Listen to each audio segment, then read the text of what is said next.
আমি ১২০ টাকা বিনিময়ে আমি চাকরিটা পেয়েছি আর কি। যে টাকা ছাড়া চাকরি হবে না, টাকা গুছাই নিয়ে যাইও, গেটের সামনে টাকা নিয়ে, আসলে এগুলা ভুল কথা। ১২০ টাকা দিয়ে আমি চাকরিটা পেয়েছি সম্পূর্ণ যোগ্যতা, নিজের মেধার ভিত্তিতে, যোগ্যতার ভিত্তিতে।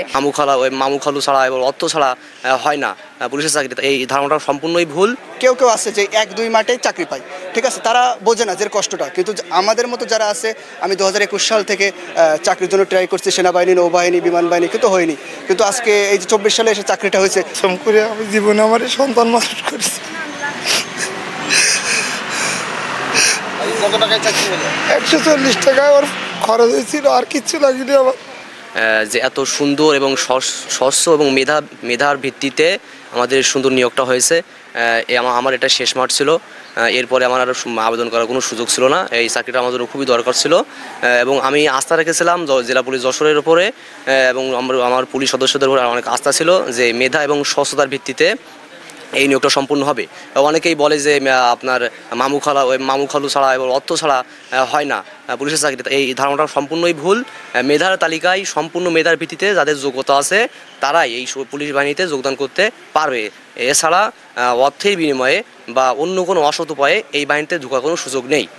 যশোর পুলিশ বাহিনীতে আমি এইটাই আমার ফার্স্ট মাঠ ছিল। আমি আশা করছিল যে আমার এই মাঠে কিছু একটা হবে, সো সে আশা সম্পন্ন হয়েছে। এবং আমাদের এসপি স্যার ছিল, তিনি বলছে যে স্বচ্ছতার ভিত্তিতেই আর কি পুলিশের চাকরি হয়। অনেকে অনেক কথা বলে যে ঘুষের বিনিময়ে বা টাকা লাগে ১০ লাখ ১৫ লাখ, কিন্তু এখানে আমি তো একজন তার জ্বলন্ত প্রমাণ। আমার কোনো টাকা পয়সা লাগেনি এই পর্যন্ত। আমি আমার মেধা এবং আমার দক্ষতার সাথে এই পর্যন্ত এটা সম্পন্ন করেছি। দেশের সেবার জন্য আসলে এই বাহিনীতে যোগ দেওয়ার আমার ইচ্ছা ছোটোবেলা থেকে। তো এটা প্রথম মাঠ ছিল এবং যেটা আবেদন করতে যে টাকাটা খরচ হয় আর কি, সেটা খরচ হয়েছে এবং যাতায়াতের আর কি, এটা তো লাগেই। তা প্রথম মাঠে আমি আমার দক্ষতার সহিত এবং স্বচ্ছ পরীক্ষার মাধ্যমে আমি মাত্র ১২০ টাকার বিনিময়ে ১২০ টাকা আবেদন করেছিলাম এবং এই ২০ টাকার বিনিময়ে আমি ১২০ টাকা বিনিময়ে আমি চাকরিটা পেয়েছি। স্যার, আমি চাকরিটা পেয়ে খুবই খুশি।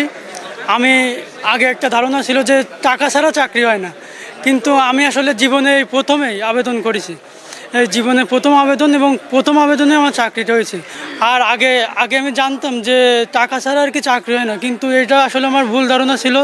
অন্তর্বর্তীকালীন সরকারের আমলে আমি টাকা ছাড়া চাকরি পেয়ে খুবই খুশি। না, আসলে যারা এগুলা বলে অবশ্যই ভুল কথা, কারণ আমি নিজেই তার প্রমাণ। আমি প্রথমে আবেদন করছিলাম ৪০ টাকা দিয়ে, আর পরে ১৫০ টাকা দিয়ে হচ্ছে আমার এই যে অ্যাডমিটটা তুলছি, মোট ১৯০ টাকা। আমার চাকরির টাকা হচ্ছে ১৯০ টাকা। ধন্যবাদ জানাই যে বোর্ডে যে সকল ছাত্ররা ছিলেন, অবশ্যই তারা অনেক নিষ্ঠা এবং সততার সঙ্গে কাজগুলো করছেন। তা না হলে হয়তো আজকে আমার এই পর্যায়ে পৌঁছানো হতো না, কারণ আমি খুব পোর ফ্যামিলি থেকে আসছি। আমার বাবা একজন কৃষক।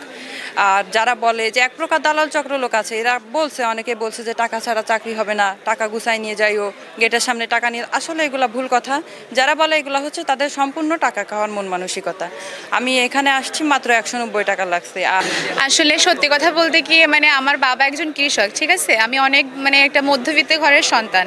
তো সরকারি চাকরি পাওয়া আগে ভাবতাম হয়তো বা অনেক টাকা পয়সা লাগে, অনেক ঘুষ দিতে হয়, কিন্তু আমি নিজের অভিজ্ঞতার ভিত্তিতে আমি এই চাকরিটা পেয়ে আমি ফিল করতেছি যে ১২০ টাকা দিয়ে আমি এই চাকরিটা পেয়েছি সম্পূর্ণ যোগ্যতা, নিজের মেধার ভিত্তিতে, যোগ্যতার ভিত্তিতে। তো আমি কখনো ভাবিনি যে আমি এই চাকরিটা পাবো। যদি টাকা দিয়ে লাগতো, আমার বাবার পক্ষে এই টাকাটা জোগাড় করা সম্ভব ছিল না, কারণ আমি তো খুবই মধ্যবিত্ত ঘরের একজন সন্তান, আমার বাবা কৃষক।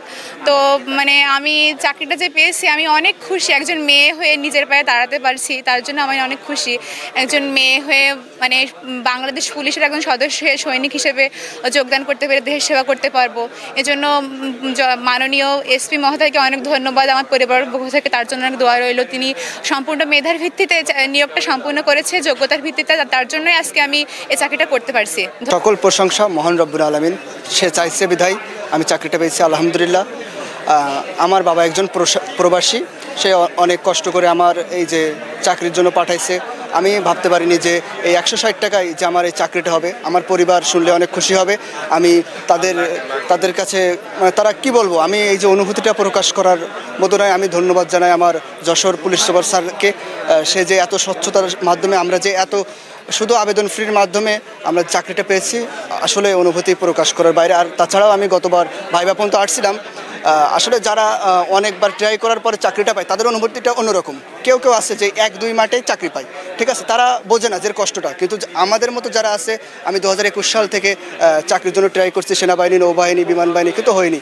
কিন্তু আজকে এই যে 24 সালে এসে চাকরিটা হয়েছে, আমার অনুভূতিটা সবার থেকে একটু ব্যতিক্রম। এই অনুভূতি প্রকাশ করার কোনো ভাষা নেই। সেই মহান রব্বুল আলমীর কাছে আমি কৃতজ্ঞতা জানাচ্ছি, আলহামদুলিল্লাহ।